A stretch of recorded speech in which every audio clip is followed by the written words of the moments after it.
Great. Okay, good afternoon. And I'm going to talk about some of the numbers, mostly about how things are transforming, what's happening. As I've been talking about before, what do we need to focus on at this time as we're in this process? And so with that in mind, I'm going to ask Dr. Yaffe to give you an update on the numbers, because that puts some of the context of some other comments I'd like to make in regards to where we're at today and what we need to do over the next number of days. Okay, thank you. So I'll just give you a few highlights. At this point, we're doing about 3,000 lab tests each day, and we anticipate by the end of this week, early next week, that we will be up to 5,000 a day and hoping for even more capacity to come.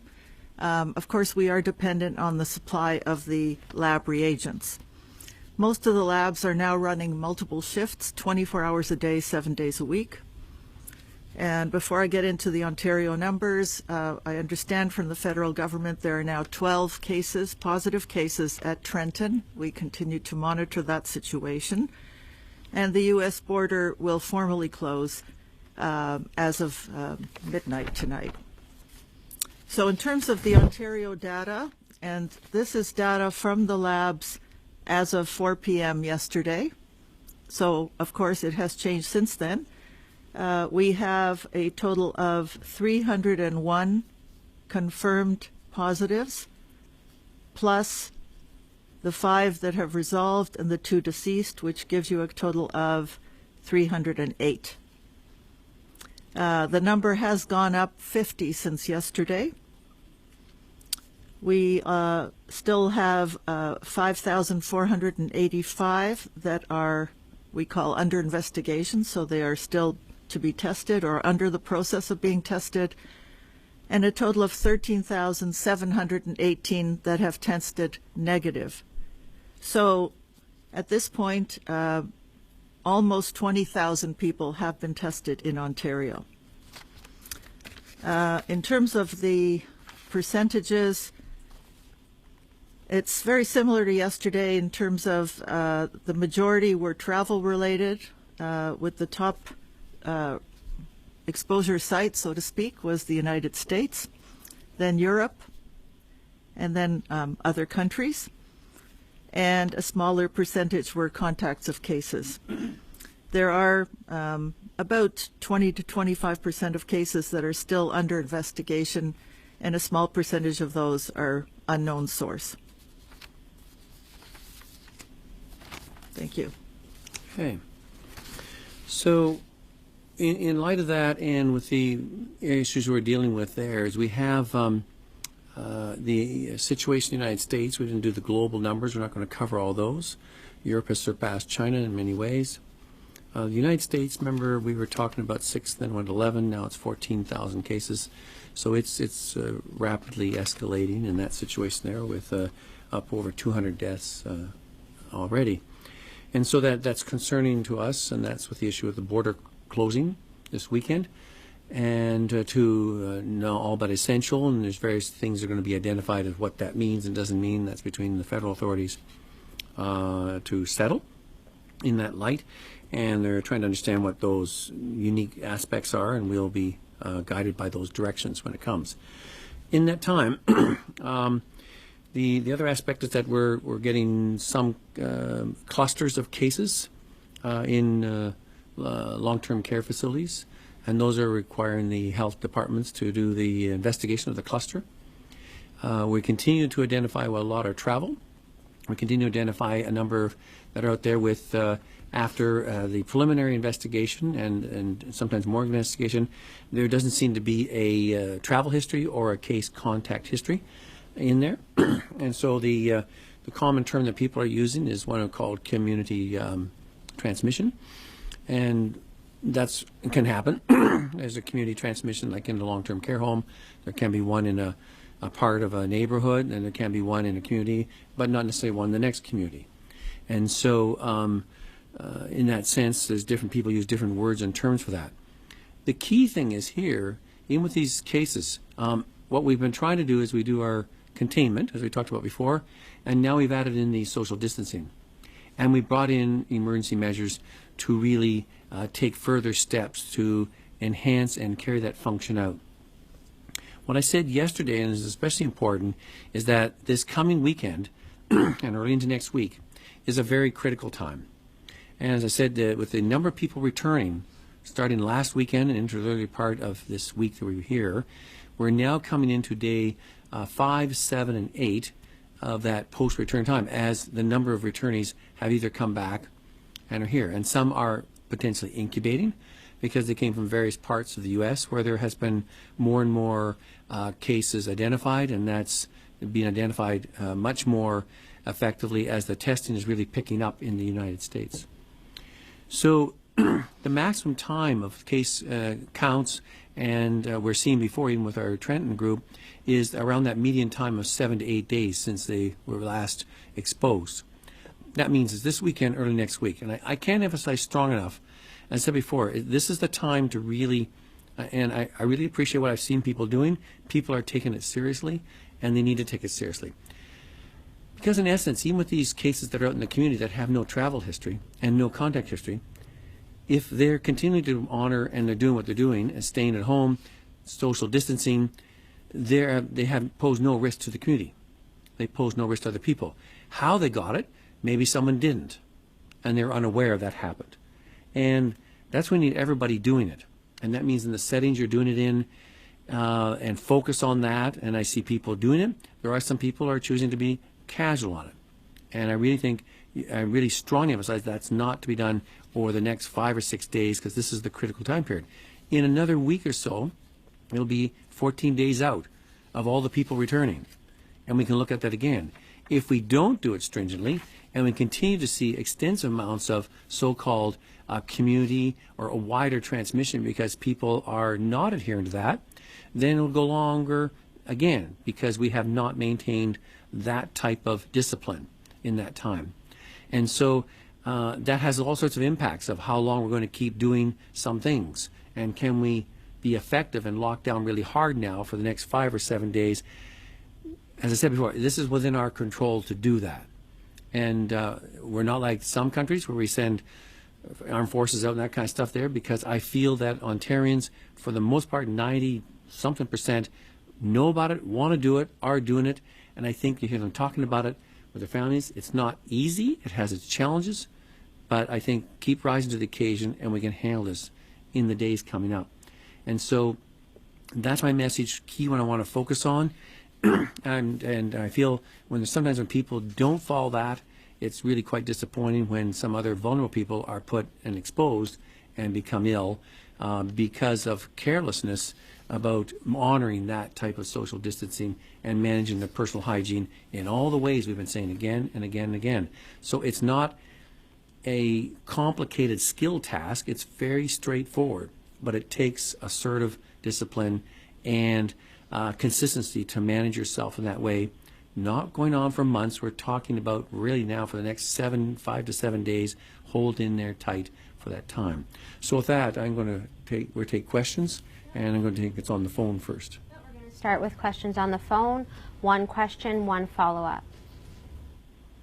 Your first question comes from Travis Daharaj, Global News. Please go ahead.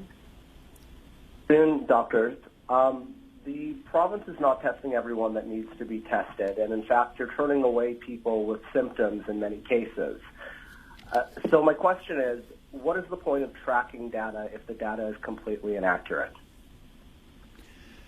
So what we're finding out is that there are various different ones because some of the different centers have different leads on that, and they're making some decisions on prioritizing because they're concerned about the availability of the tests. A few days ago we had what seemed like only a few days of swabs left. We just got a large shipment from the federal government. They acquired a very large volume of these kits.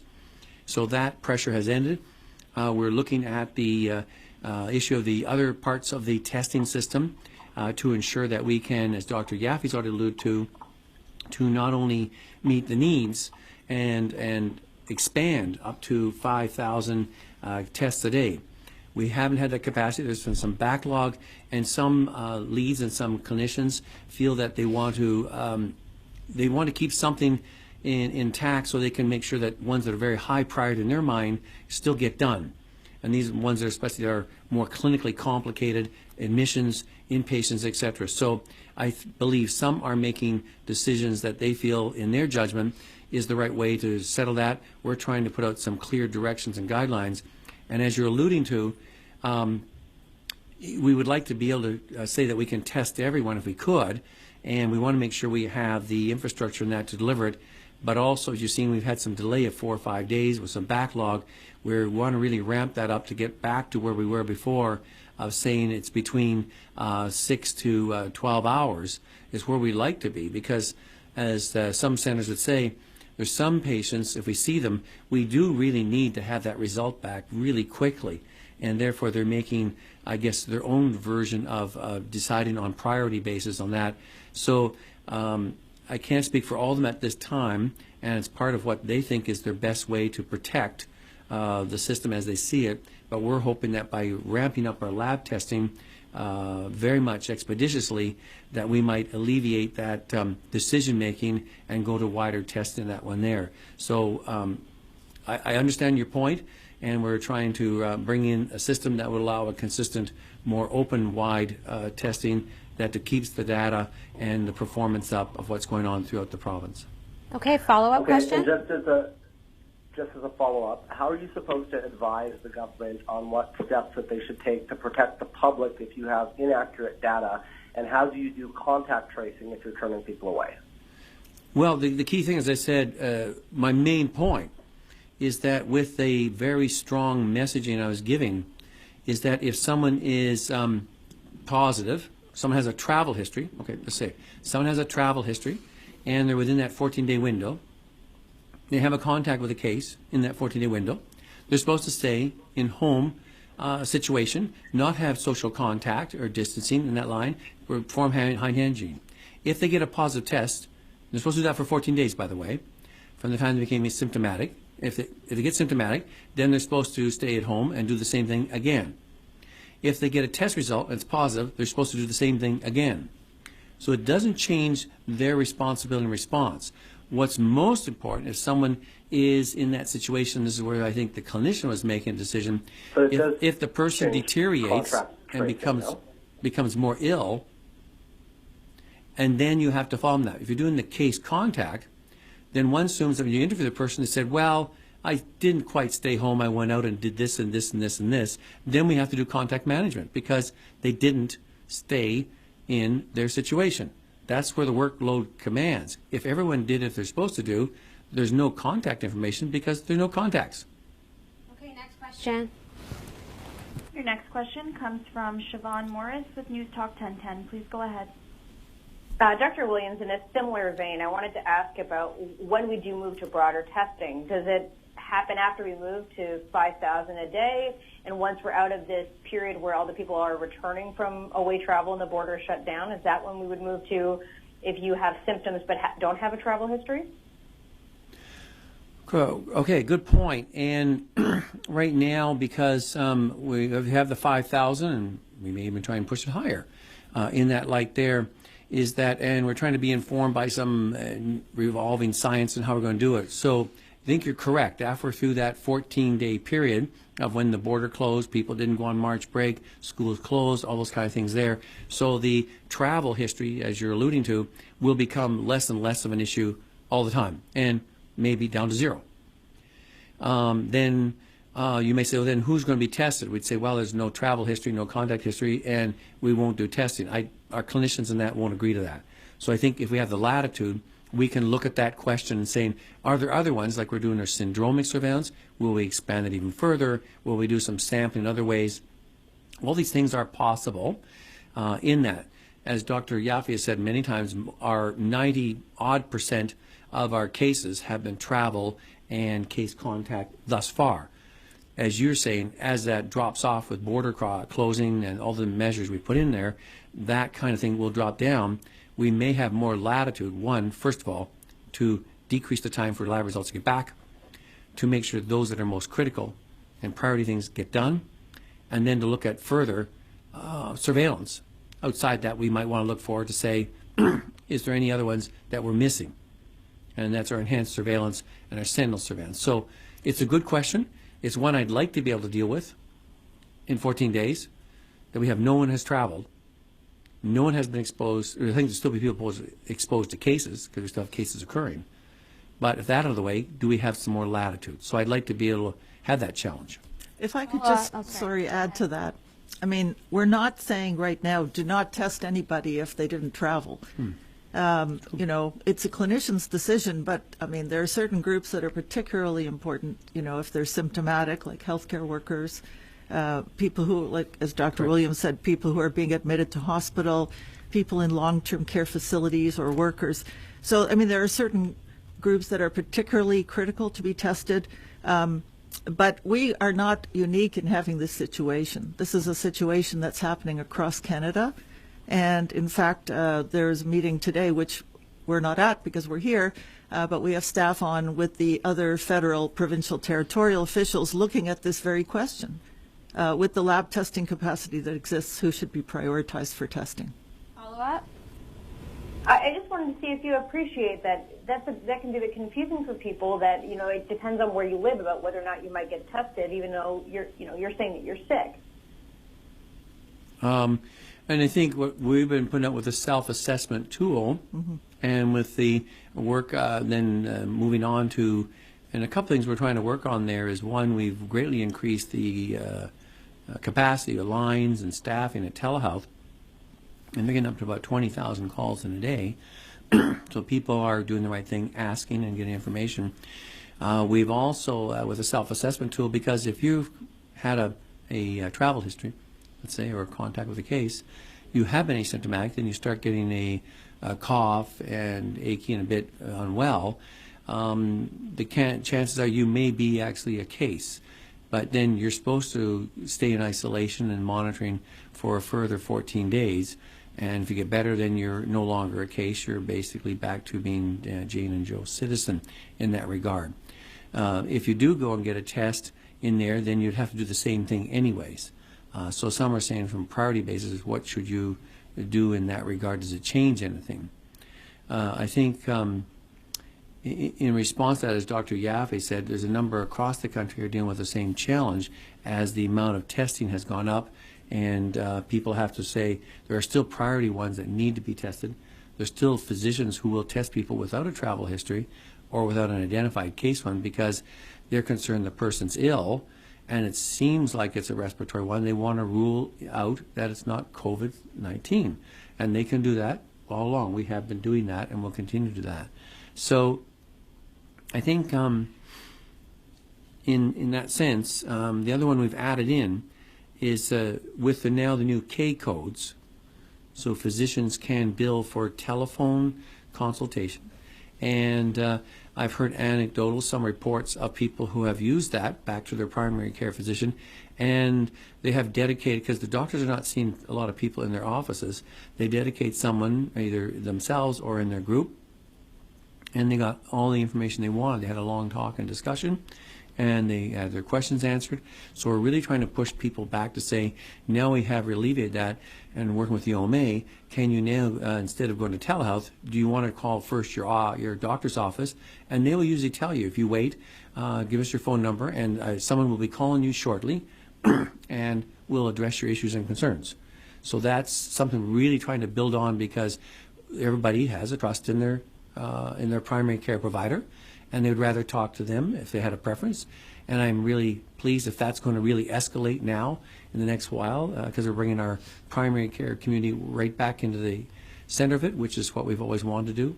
And so try that out. Call your family doctor and see what information they have to give you if you have questions and concerns as well. So it's another tool in the box that we're dealing with this onslaught of concern, and with real questions that people are looking for. Or now, let's just also do one question, one follow-up for now. So, Doctor, just wondering if you could explain, there seems to be some sort of difference between your directives and also the Ministry of Health. We know Christine Elliott did say that healthcare workers, if they have traveled abroad, they should self-isolate, they should stay at home for 14 days. But we're hearing from hospitals, your directive is if people have traveled outside, they're healthcare workers, they should still go to the hospital if they're asymptomatic. And that was, as of yesterday, there was a directive from yourself. So what do you say to healthcare workers who are not feeling safe on the front lines to say they don't feel like they're being protected? In contrary to that, my memo yesterday clearly said, if you've been away 14 days, you've been out in 14, you isolate and stay off the job.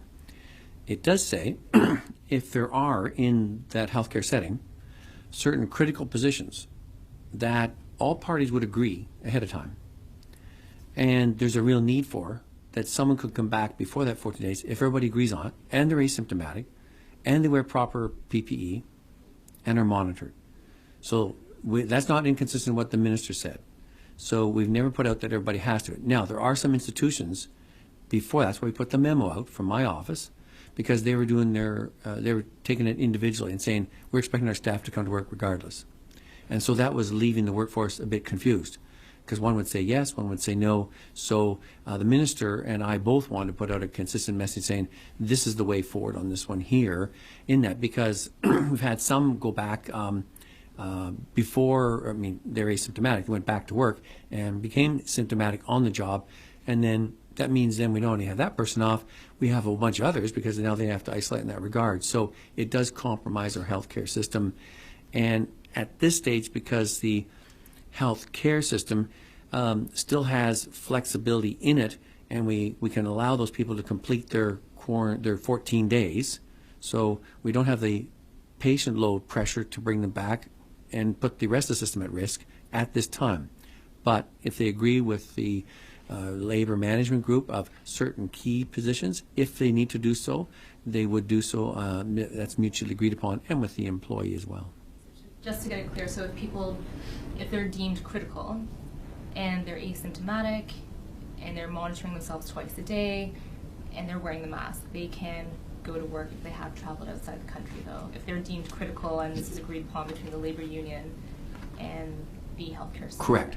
They do that ahead of time, because there may be, in some smaller places, only so many staff are in, like, say, a coronary care unit, and you need a very specific skill base that you just can't bring someone in, and it may be unique, and that's why, what are those critical positions? And I think that's why you have the management sit down with the labor group and saying, both sides, this is critical, that's true, and it seems okay at the moment, but if there's a shortage, which could happen, because people get sick from other things, and they're not there, then we need someone to do the job. And do we understand that? Hoping that we don't have to, because they let the person finish their 14 days if they did travel, which, as you can imagine now with our timelines, we're already 6, 7, 8, 9 days into it, so it's not too far off. So it should be a moot point after a while. Okay, and we're going to move on. So, from my understanding, what you're saying, people are coming back from March break. So our future is basically in the hands of these people who are coming back from travel, and hopefully they abide by the rules, stay home for 14 days, and not try to organize a get-together for a birthday or anything like that. It's kind of up to them. That's a very key group that they really have to hold tight on that, because they don't know if they were exposed or not. And so I think they're wondering too, because they assumed I thought I was going to, when I left, I went to some place I thought was fine very much, and now I hear there's cases there and people coming back and getting sick. So they're wondering in their own mind, will I get sick? And then how do I assess? So there's that aspect too, but because others may have contact around that while that person's there, if you're not being stringent with everybody else doing it, you may start having even community-wide, not just community transmission, community-wide transmission, which is a different concept, where it goes through, like we were concerned with the school closure for the children, who could obtain it and may have only very mild symptoms and be ignored, and then you get it spread all through the whole school system and through the daycare system. And so we've taken those steps to limit that. So that's to avoid that possibility of a miscue. And because even now we hear some cases where people did go back to work while in the 14-day period, they did go out and do something in that 14-day period, whether they were aware of it or not aware of it. It's unfortunate in that. So I think you're correct. It's that one group, that large group coming back, 200,000 to 300,000, maybe up to 500,000, because there's quite a few, that really have to adhere to that protocol to wait for their 14 days to know that they're in the clear. I mean, that's how many people are coming back? Those are the people mainly coming back, because they have to do that. 500,000 people, Well, we hear the numbers. I'm trying to get some numbers from the Canadian Border Security to say, we know sort of flights, even those are dropping, right? Because none of them are stopping. And then at the land crossings, I'm asking, say, can you give me some numbers? Because I want to see how that number should start to drop down over the next number of days, especially with the border closure. Okay, we have to move back to the phone line. First question. Your next question on the phone comes from Maura Warburton with Reuters. Please go ahead. Hi. So I'm just wondering if you can comment on the cases that are cropping up in Ontario's prisons. What action do you think needs to be taken, and is it being taken? Is the correct action to prevent that and to protect the prisoners and the people working in it being taken? Okay. Yes, we understand. They're working on one area where there might have there seem to be cases that there are one or so in an institution, and this is very concerning. And already before, in that part of the ministry, they have been setting some things in place to try and prevent, again, try and do the social distancing, if you may, in those institutions. So if you have a case, they have to move quickly to find out if there are some in that social distance area and see if there's any signs or symptoms and move on the management of that. So we're going to be monitoring how that works with the staffing at those jails and institutions with public health to be satisfied that much like you would do at a long-term care institution, it can be cordoned off and handled quickly and monitoring so that other ones are not exposed, especially because even in there you have some of our at-risk populations. You have some people with comorbidity and some are over the age of 50 and 60, so they're at risk, and there's other steps they can do in that. So this first one we're hearing about will be a test to see how well those things are put in place and how well they're going to manage that in partnership with the local public health. Okay, next follow-up question. Yeah, I have a quick follow-up question.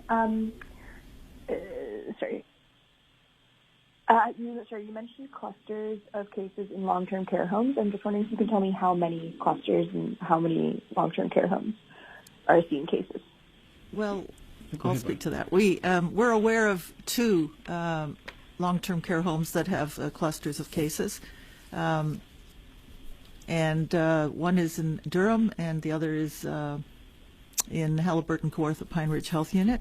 And they're both being intensively investigated by the local health unit in collaboration with the nursing home and the Ministry of Health and the Ministry of Long-Term Care. I just want to say that in outbreaks in institutions like long-term care homes, like prisons and so on, these are things that public health has been dealing with for other infections for many years. It's not unusual. I mean, these are circumstances where you bring people together, and not quite as difficult as a cruise, obviously, but this is basic public health work. Case and contact management, infection prevention and control, working with the staff to make sure that they're doing whatever needs to be done, that cases are identified as quickly as possible and isolated, however they can do it. Okay, next question. Okay, and sorry, how many cases at the long-term care home? Well, I don't think I have the most up-to-date data. These things are changing. As far as I knew from Durham, it was 4 cases, but that could very well be out of date at this point. Mm-hmm. The other one had 3 positive specimens, lab tests, but as we know, lab tests don't represent all of them. There are a number of other residents and some staff who have symptoms, and the numbers are changing. Okay. Next question. Okay. Thank you. Your next question comes from Jessica Smith with Queen's Park Briefing. Please go ahead. Thank you. I was wondering if you could explain the extent of the Sentinel surveillance right now, and if it has still found nothing, or if it has found either in long-term care or in hospitals. The Sentinel surveillance, what you're asking about there, is that we've done 1,987.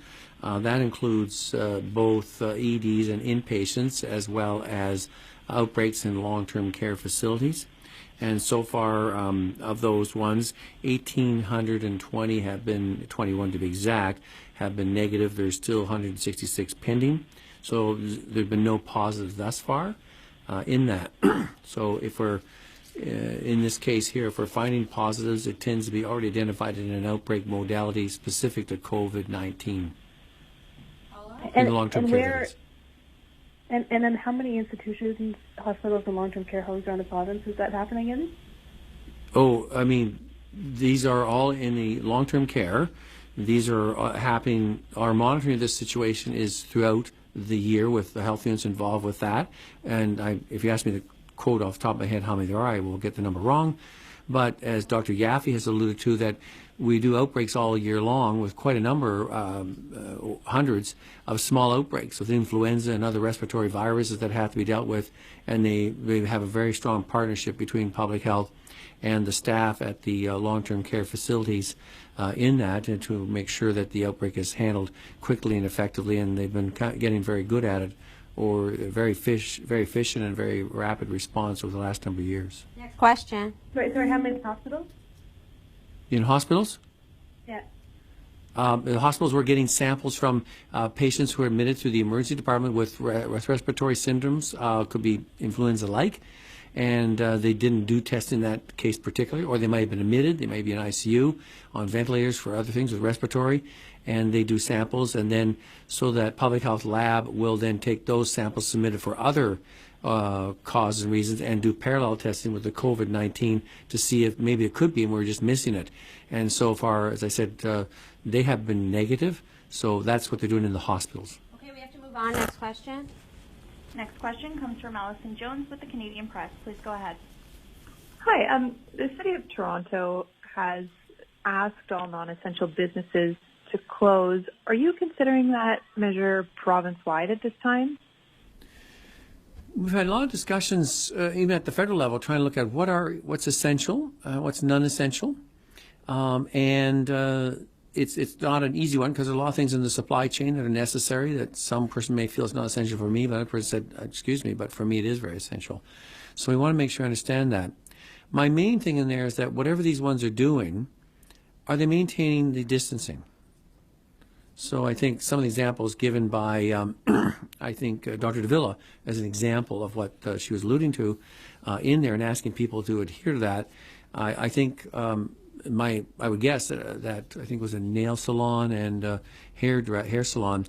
I don't know how you can do that, be standing 6 feet away from the person. I just can't see how that's going to work. And I think a lot of ones that did that kind of stuff have stopped doing it because how can you maintain the distancing in that kind of setting? So I think a lot of them have closed anyway. So, but maybe there are some that are not complying, and some people feel that I guess those services they think are essential, which I don't understand totally in that. So that if you can deliver a service and still maintain distance at all time, there are ways to do it. Like some people are asking for like takeout restaurants. People with other services, they have it picked up at the door. They pay online ahead of time. Something they deliver and drop it off at the front of the door because they've already paid for it.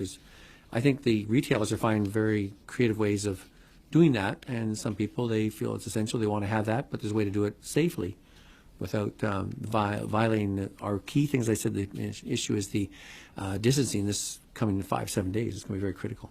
Follow up?